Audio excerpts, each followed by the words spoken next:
సోరియాసిస్తో ఇంతకుముందు చెప్పినట్టు మీరు కూడా చెప్పినట్టు డిప్రెషన్లోకి వెళ్ళిపోతారు, 10 మందిలో కలవడానికి నామూష్గా ఫీల్ అవుతారు, అలాంటి వాళ్ళకు మీరు ఏం చెప్తారండి?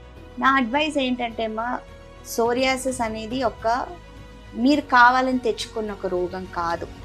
మీ కంట్రోల్లో లేకుండా మీ ఇమ్యూనిటీ మీ అగేన్స్ట్గా పనిచేసే it's an auto immune disorder. చాలా రకాల ఆటో ఇమ్యూన్ డిజార్డర్స్ ఉన్నాయి. దాంట్లో సోరియాసిస్ ఒకటి స్కిన్ ఎఫెక్ట్ చేస్తుంది.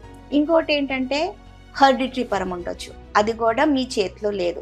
మీ పూర్వీకుల్లో ఎవరికో ఉంటే మీకు ఆ జీన్స్ వచ్చింది కాబట్టి మీకు వచ్చింది.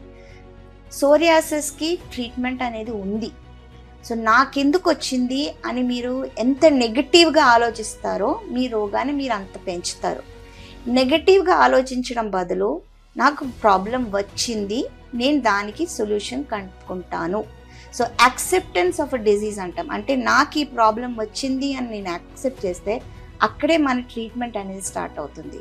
మనం ఆ డిజీజ్ నాకుంది, ఎందుకు వచ్చింది అని ఎక్కువ ఆలోచించినప్పుడు స్ట్రెస్ పెంచి మన రోగాన్ని పెంచుతాము. దాని బదులు వచ్చింది, ఇప్పుడు దాంట్లోంచి మనం ఏం చేయలేం కదా, నెక్స్ట్ స్టెప్ ఏంటి, నేను ఎట్లా కరెక్ట్ ట్రీట్మెంట్ తీసుకోవాలి, అది ఆలోచించుకొని మన ఆయుర్వేదంలో ట్రీట్మెంట్ తీసుకుంటే మీరు దీంట్లో నుంచి బయటికి రాగలుగుతారు. అనవసరంగా బాధలు పడి లేకపోతే టెన్షన్ పడి స్ట్రెస్తో ఏమంటారో మిగతా వాళ్ళు ఏం చెప్తారో దాని గురించి ఆలోచించుకో టెన్షన్ పడ